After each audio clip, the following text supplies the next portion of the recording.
Ako po si Jerome, operator po ng DTF printer dito sa Shared Planet Divisoria. As of November 16, ginamit ito ng 6 days na may total meters na 162. Ito po ang printer head. Ang huling palit po ng colored ay noong May at yung white naman po ay noong July lang po. Wiper at capping na may 80% good condition. Head click.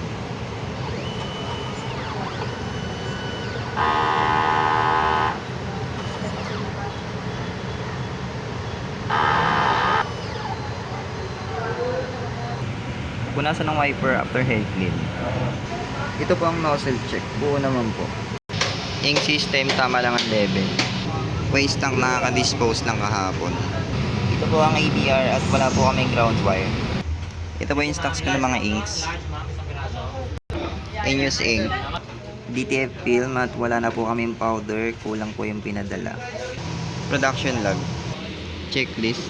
Nagamit ko sa consumables ay isang cyan, isang magenta, 4 na white ink, 2 DTF film, at isang cleaning solution. Yun lang po. Thank you.